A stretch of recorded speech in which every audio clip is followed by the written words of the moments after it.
Well, game one was terrible. We had a day to marinate and suffer on our own. But you know what? Community makes people feel better. So we're bringing on Bailey Liao to talk about how to fix everything that went wrong from game one and some things to be encouraged by.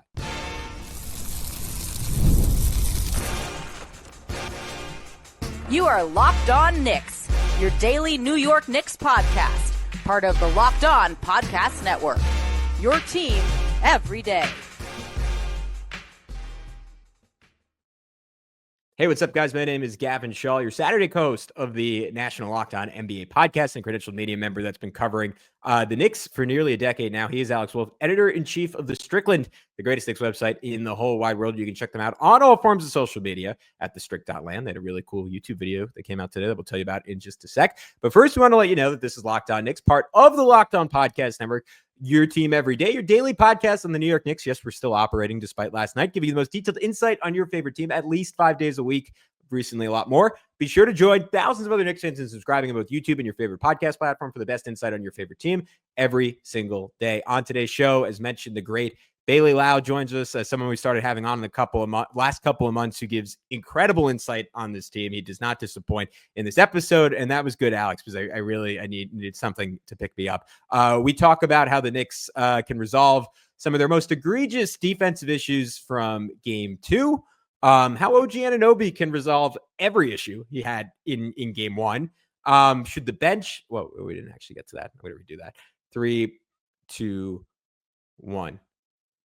On this episode with Bailey, we are going to get into a whole bunch of stuff, including how the Knicks can resolve some of their defensive issues from game one, how OG Anunoby can resolve basically everything that went wrong in that initial game, and some stuff to be encouraged by, including Mikal Bridges' hot start. We're going to get into all that in just a sec with Bailey, but first, I wanted to remind you that today's episode is brought to you by FanDuel. Right now, new customers can get $200 in bonus bets when your first $5 bet wins. All right, guys, without further ado, let's get into it with Bailey right now. All right, guys, as promised, we are lucky enough to be joined by Bailey Liao of the Strickland. He has a new video out today on the Strickland YouTube channel, how the Knicks can still beat the Pacers. We usually save the promotion for the end of the episode, but when the editor-in-chief of the Strickland is also on, we do it at the top. So all you content creators out there, go work for the Strickland. Bailey, how you doing? Have you been drinking all day? What's going on, man? How you coping? I mean, it's been tough. I actually was rewatching the game to kind of prep for this podcast. While I was rewatching, I was like, honestly, like I'm just gonna make a video. Like, I didn't know what else to do with myself. And also, like, there are some good things that I want to point out. So I'm feeling a little better going to today. I'm a little anxious, just waiting for the game tomorrow, but I'm excited. I just can't wait for game two to come to kind of wash this game out of the system. I admire your tenacity. Sorry, I just want to say that. I don't know if I will ever watch that game again in my entire life, if I'm being completely honest. Tough. I will say, watching back, I did almost walk away with the feeling of because the Knicks did a lot wrong. So this is a real testament to the Pacers. It was more about what the Pacers did than what the Knicks didn't, even though it was a lot of what the Knicks didn't. But we'll get into all that. How about we start with this? How would you diagnose the end of game defensive issues for the Knicks? And if you want to get into both now, or maybe you could save this part two, how would you change their coverages going forward? I mean, I don't think they need to change their coverage. I think they were correct. They just got lazy. Like, that wasn't a coverage decision for OG to play off like that. The actual thing that happened was OG was just like, oh, we won this game. I'm going to relax. No point in that second half that I think they went back to drop. They ended up switching at the beginning of the third. They stuck with it, did a fairly good job. I was always worried coming into game one that the switch wouldn't be that effective. That's why I was actually fine with them coming out and drop. My concern was always Miles Turner getting that post up on Mikal, and Pacers are really, really good at swinging the ball to kind of get that entry pass into the Miles Turner.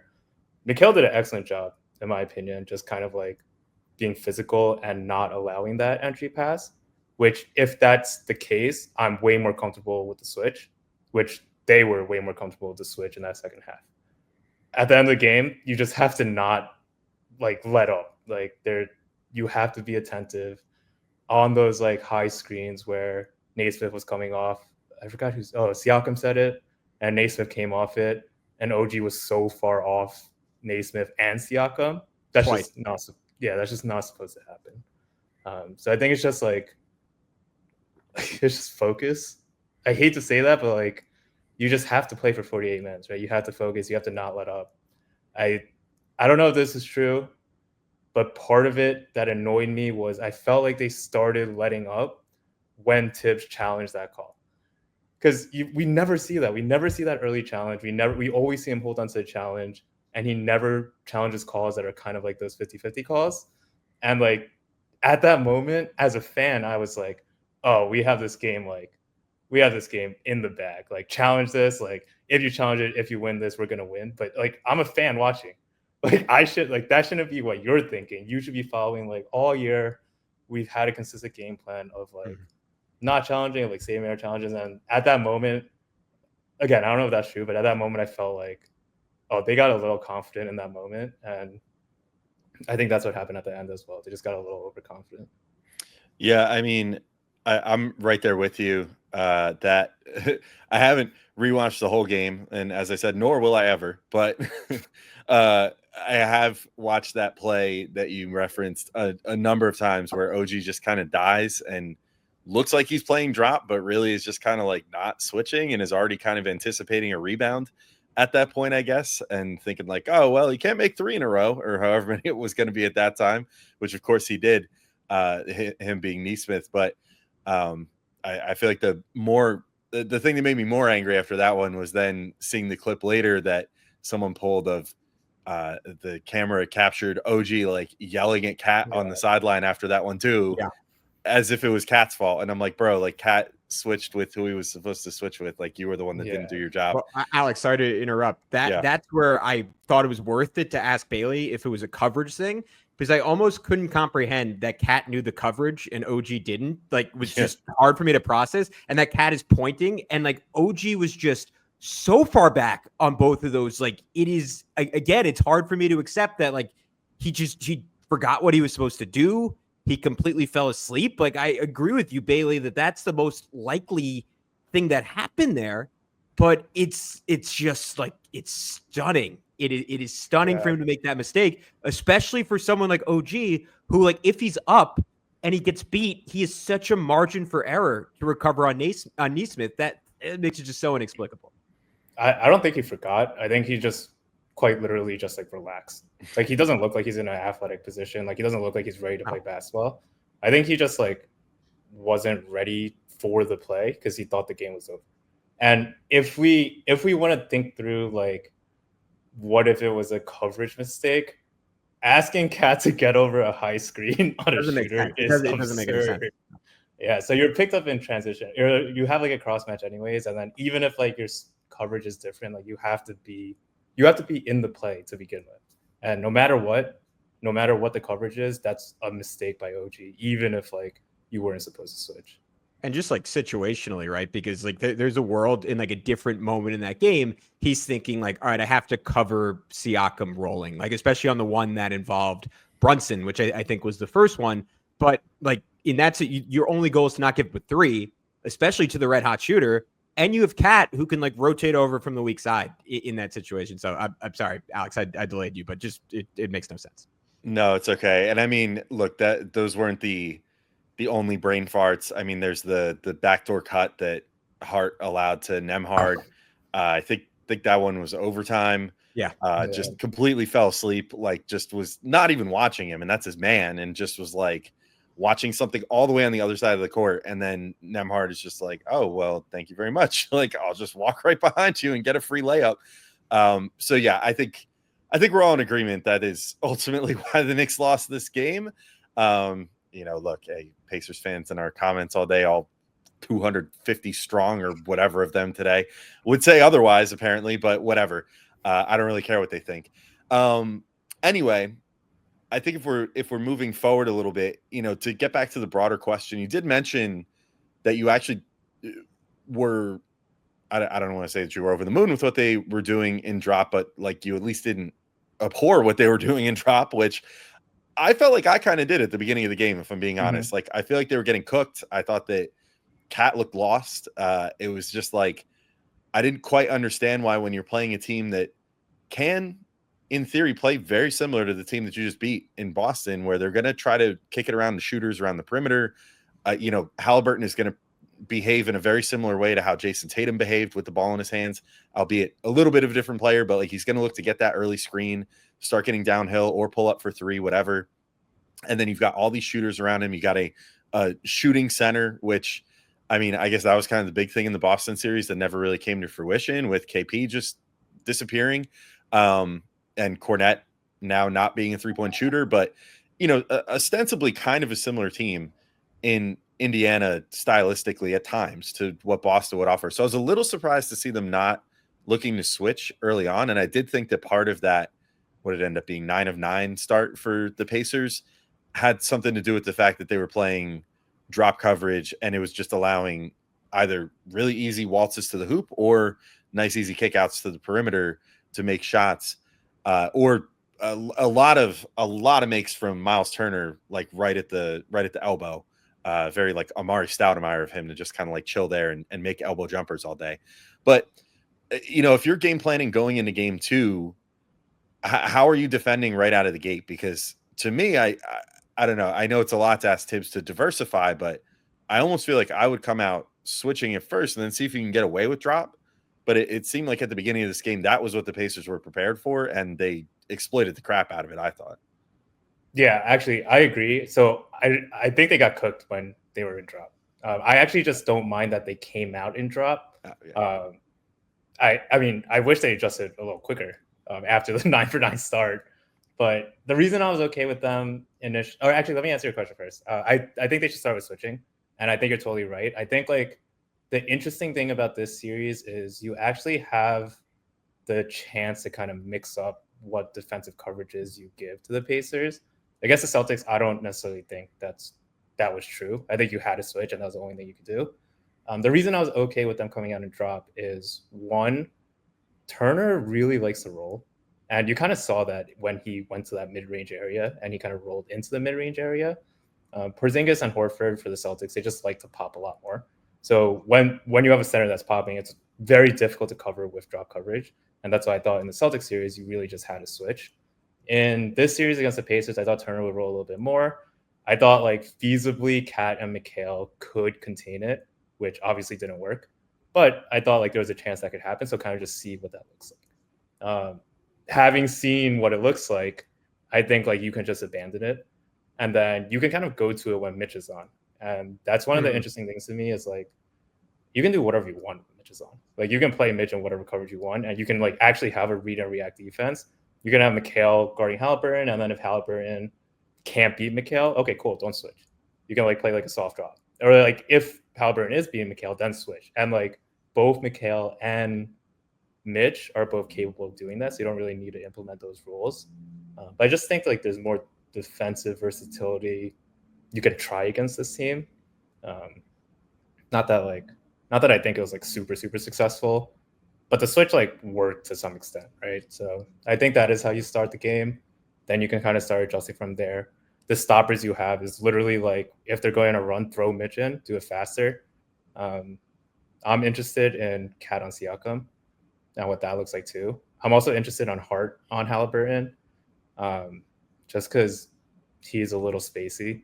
So put him on ball, and then you kind of take away like the threat of any of the off-ball players with like Mikal off-ball. I think. Sorry, real quick, Gavin. I would love to see Cat on Siakam too, as long as forearm shivers are back to being a foul again. But I guess we'll see what ends up happening in game 2. Sorry, go ahead, Gavin. All right, we'll be right back in with Bailey talking about how the Knicks can fix their offensive process and maybe some guys to get involved. OG Anunoby, Mikal Bridges, and the like, and see what they can do to get things rolling a little better and continue all the way through the end of the game, and hopefully build a slightly bigger lead so they can't blow it. But first, I want to remind you about our friends over at FanDuel. The NBA playoffs are in full swing, and every night delivers highlight-worthy performances, major momentum shifts, and can't-miss moments. Whether it's a game-winning shot or a breakout player, there's never been a better time to get in on the action. FanDuel makes it easy to stay in the game before tip-off and live with player props, performance trends, and same-game parlays. Fans have more ways than ever to play smart and win big. Hopefully you're not superstitious, or maybe to quote the great Michael Scott, maybe you're not superstitious, but you're a little bit stitious. Either way, hey, after yesterday, maybe the Knicks get up by a seemingly unfathomable amount of points, and you just throw like $5 on the Pacers just in case, so that way at least you can buy yourself, some pizza or something to drown your sorrows if the Knicks manage to do again what they did in this previous game. That's my best advice I can give on betting the Knicks right now. Otherwise, completely unpredictable. But if you're new to FanDuel, it's the perfect time to sign up. Head to FanDuel.com and place your first $5 bet. If it wins, you'll get $200 in bonus bets. So maybe don't use that $5 bet on that one I just said. It was extremely unlikely. You have 1,000-to-1 odds of that hitting. Make every moment more with FanDuel, official sports betting partner of the NBA.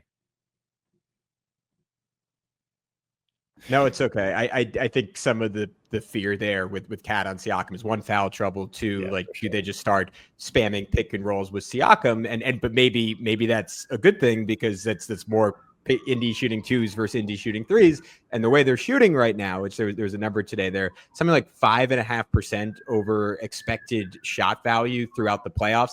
Every other team is negative 2% or worse. So they're just having an all-time shooting playoff. So it's almost like giving them an open two or a contested two is a win. And we saw a bunch of times this game, which obviously it has been a sin for the Knicks all year. It was a sin in their 2 losses against the Celtics, where OG Anunoby twice was guilty of it, like overhelping on Siakam post-ups and giving up the first one a wide open 3 to Aaron Nesmith. So you want to avoid that.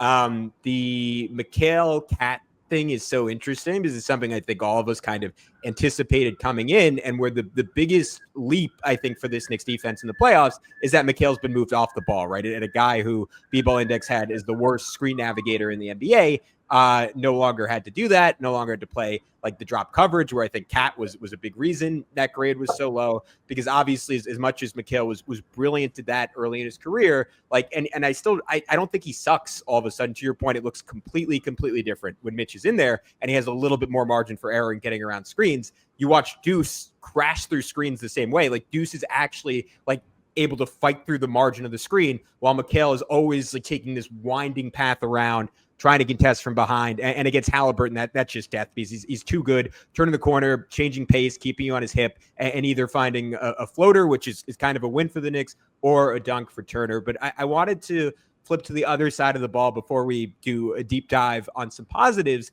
What were your thoughts on the late game process on offense? Because this is something Alex and I talked about a lot last night, and the Knicks sort of going into a shell. Watching back, I almost am a little less bothered by it. Not that I think the process was perfect, and I think there were times Brunson would have been served getting off the ball. They started doing it with about 4.5 minutes left in the game, and they scored 12 points in that time. Over a full game, that's the equivalent of 128 points. Granted, some of that is aided by the Pacers fouling, but it's a good number, and that's with taking a bunch of time off the clock. So maybe the process wasn't great, in that the energy's bad because you're not getting everyone involved and you're just trying to watch Brunson cook. But he was maybe one of those free throws, that 3 going in and out, away from winning the game. Were you okay with that philosophy at the end of the game, or would you have approached it kind of differently, especially given the fact that Indiana just had terrible defensive personnel on the floor with Nembhard and Turner off? Yeah, I didn't mind the regulation offense as much. The OT offense really annoyed me. The regulation offense was not ideal, but it's Brunson and he has Ben Shepherd on him. I don't want to complain too much about him isoing and hunting Ben Shepherd, because realistically that's a pretty good outcome. I think when I watched it in the 4th and they ended up moving Halliburton onto Hart, I think you just abuse a Shepherd Halliburton 2-man game. They just cannot guard Brunson and Hart. That would be my one critique. But again, I don't want to spend, and that's what I think they should have done in overtime. Because in overtime, when Naismith was back on, then you really don't want to just be isoing. And then they kept on bringing Cat into the action, which wasn't really effective. But you can bring Halliburton back into action by just having Hart come screen, which the Knicks are really used to. So the overtime process bothered me a little bit more. The late game 4th, I think I'm nitpicking a little by saying bring Halliburton in, but I mean, if I were to ask you guys, like, are you okay with a Brunson, ISO, and Shepherd? I feel like that's like a fairly good outcome at the end of the game. Yeah, I feel like if they were achieving better results, I feel like I would have liked that more. I think that once the wheels started coming off, I wish they had thought to do something different, I guess is my main takeaway. Like, I don't know. I think that I think one unfortunate symptom of, like, if you want to call it Brunson hero ball, like Brunson ISOing at the end of the game, Tibbs's preferred offense. Like, we know after long enough at this point that is what Tibbs wants at the end of a game, is just the ball in Jalen Brunson's hand. Nobody come over for a screen. He's going to wave you off, just space to the corners, whatever. And for the most part, Brunson just wants to cook if he feels like it's a matchup that he can have. But I think the unfortunate side effect of that is, like, Cat was having a phenomenal game in this game. And I think the Cat has shown that he can also be a clutch performer. Like, and we have to note, he had Obi Toppin on him at this point. Exactly. That's what I was about to say. I was like Sorry. He didn't even have the guy that in theory should be the most dangerous one to guard him. He had the guy that we as Knicks fans panned for years for being kind of a sieve on defense on him. And I feel like the Knicks didn't even look his direction any play for like the whole fourth quarter. He took one shot, and it was a last second three after Brunson was forced to pass against the triple team. So exactly. And you're also not trying to, I mean, for as good as a Ben Shepherd on Jalen Brunson matchup is, a Obi Toppin on Jalen Brunson matchup in theory is quite a bit better. If you could generate that switch and then potentially give Cat, an easy means of getting a bucket down low too. So I think that was my main gripe. And that was why, I mean, last night I was probably arguably too tough on Brunson, but look, it's his team. The results are going to fall on him a lot, but watching it last night, it was just infuriating to me to just watch and just see what it's not even just that he was ISOing, it's just like what his goal was. And his goal wasn't let me score on Ben Shepherd. His goal was let me try to bump Ben Shepherd and get him to foul me. And I don't know if that's dead legs. I don't know if that's just that's where his brain went. It shouldn't be dead legs, because in theory, this is the most rest that they would probably have for the rest of the playoffs, short of making the finals, So it's like, are you really tired at that point? Like after you've had this amount of rest and the ability to kind of like get your win back, whatever, or was it just kind of bad process within the process of like what his end goal was with that ISO? I think, to me, at least, that was what annoyed me the most with how he approached the end of the game in this one. But I mean, Bailey, if I guess I'll throw the Cat thing to you. Like, do you think that it's worth trying to look at other things down the stretch of the game, or do you think that, like, considering where the Knicks are at this point and what they've relied on this whole season, that maybe just finding better ways to get Brunson better looks down the stretch is more the way to go? I'm kind of curious what your thoughts are on that. Do I think it's worth it? Yeah, probably, but that was probably like a regular season and then like practicing to figure out, right? Yeah. Like that. Like at this point, it is what it is. That's going to be the offense. And I think, like, when I look at their late game process, it's more about like who's going to come set the screen. And I totally agree that Cash App comes set the screen, and maybe like instead of him ISOing as much, like come have a screen set for him. But I don't know if I can like hate too much on him wanting to ISO Shepherd. I actually think you're completely right with the foul baiting point in the clutch. And I think like this is something he knows, like players who don't play as much, who are like guarding him fresh, they're definitely more jumpy.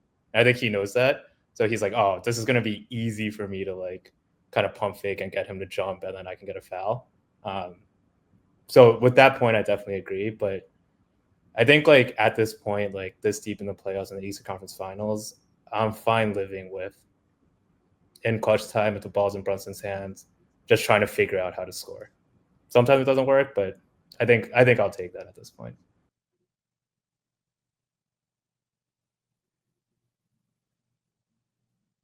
All right, let's, because there were not any in our episode yesterday. Let's move on to some positives.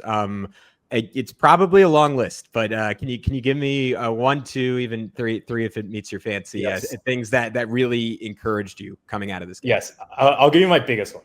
Sure. My biggest one is how frequently the Knicks went to Mikal when Halliburton was on him. And the reason like this is, to me, the biggest difference maker is because the Pacers came out and decided to put Halliburton on Mikal. And that speaks volumes to what they think this Knicks offense is. And truthfully, they were right. Before, like, I would say the Celtics series, because this is exactly what annoyed me so much about the Pistons series. You had Tim Hardaway Jr. on you. Like, that was your matchup the entire series. Like, can you please get him the ball? And then for Mikal, can you please be aggressive in attacking that matchup?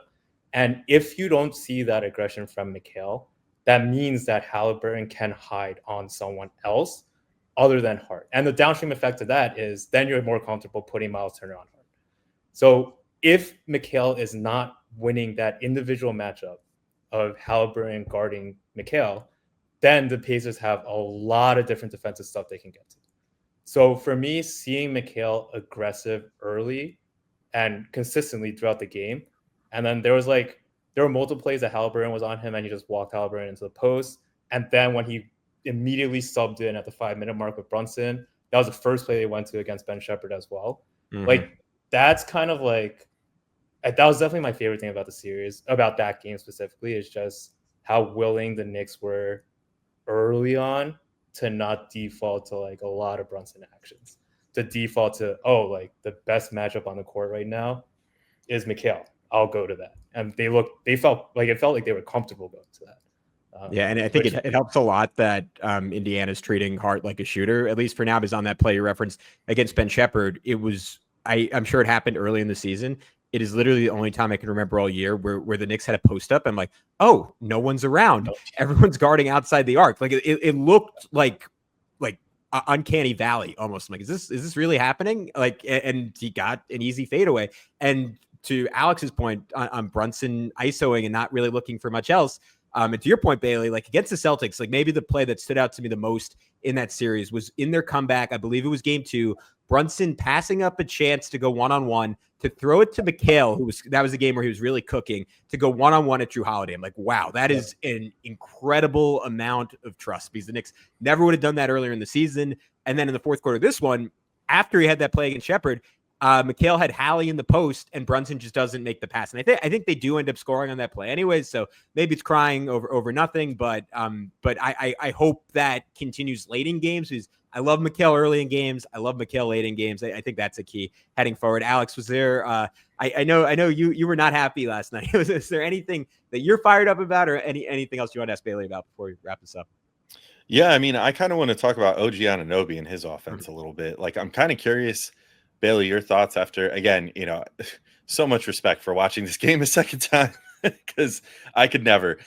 So on second watch, I'm curious what your thoughts were on OG, because I was thinking about this to myself last night. Look, the defensive issues at the very end of the game aside, I think we've crapped on him enough, lest he potentially consume this content and get more passive aggressive in this game. Let's leave that one behind. But on offense, is it just as simple as getting the 3-point shot going for him? Because, or is there something a little deeper here? Because there was just something that felt, I don't know.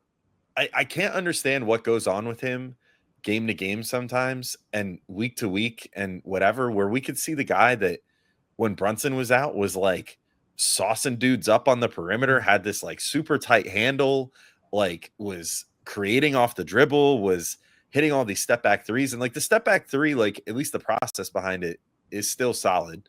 I think that he got into that a couple times in this game. They just didn't go down, but it felt like every time that he was trying to create off the dribble, it just felt tragic in this game. And I don't know what the solution to that is. If it's just that he sometimes has good nights and sometimes has bad nights, or, I mean, are there any things that you can think of based off game 1 that could be low hanging fruit to potentially get him going again in game 2? Because I do think there's something to be said for, look, he's only human. I think that he wants to feel involved in the offense. I think that when he is, he generally looks more involved across all facets of the game. And, you know, I think maybe if he's feeling more included and involved, maybe there's less moments like that one that we mentioned with Cat on the bench where he seems frustrated and is taking things out on people because of it. So I'm kind of curious how you would approach trying to get OG going, because I think if we've seen one thing during this postseason so far, I've called this the bellwether a number of times, but like if you can get OG over 20 points, I haven't run the numbers to get like the percentage on this, but I feel like you have an infinitely better chance of winning any given game if you can get OG over 20 points on decent efficiency than if you don't, because he's very important as that tertiary option on offense for the Knicks a lot. I'm glad you added that caveat of the human element, because I was going to say, like, this isn't like spreadsheet basketball. In my perfect world, I wouldn't have him have the ball. I just don't think his matchup is good. Like, I think Siakam's a good defender.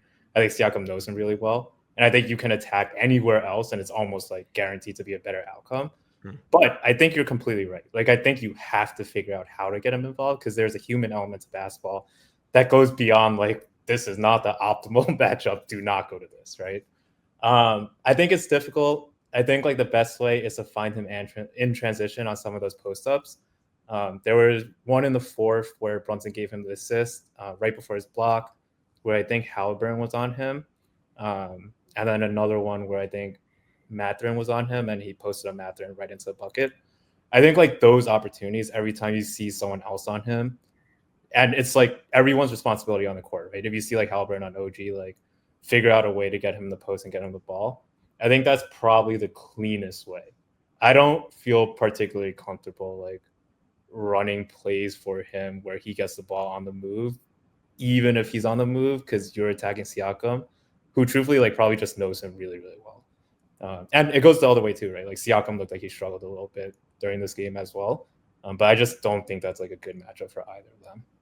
Yeah, I definitely think it hurts him that Indiana only has 7 turnovers in this game. We all know he's at his absolute best in transition. To your point, if you're going to run plays, like this is something we saw every so often, not even then, not so much, but in the stretch where Brunson was out, like run 2-man action with him and Mikal. If that's going to be who Halliburton's on, maybe get him a switch and let him post up. And I think he is improved passing out of those situations, but I think it is a fantastic note that like that is just not a good matchup. But in a perfect world, like you would just get him into a good enough rhythm. Like I don't think he took a shot in the first quarter of this game, where like late in the game he's making those open threes. He was on top of the defensive mishaps, on top of the bobble. Like he had a bunch of looks from 3. He had that tip in that doesn't go in, like 3.5 minutes left. That's right at the rim. He commits an offensive foul trying to drive and was just constantly losing his footing. I don't know what to make of it. He is so weird in the sense that he is like an athletic marvel, and yet there are games where it just looks like he's stumbling all over himself. To Alex's point, I don't know the solution there, but they just need more. And I think even aside from those final few minutes defensively, it's some really good moments as the low man in this game that no one's going to remember, but that's the only benefit to getting him off the ball, is that he can rotate over and protect the rim, which was really exciting. But I don't think he, from a turnover perspective, and some of that is just Indiana's passing and offense being so crisp, like he wasn't quite the event creator he is when the Knicks are at their best, and they need a little bit more in that respect. Bailey, any final notes, final thoughts heading into game 2 before we close this one out? I think I'm okay. I'm just excited to get there. I honestly think Knicks are going to come out, and I'm hoping they dominate, but I think we should win game 2 pretty handily. All right, that's a happy note to end on. Go check out Bailey's video on the Strickland's YouTube channel, how the Knicks can still beat the Pacers, for a little jolt of needed optimism in your life. Until then, he's Bailey, he's Alex, I'm Gavin. We'll talk to you soon on Locked On Knicks.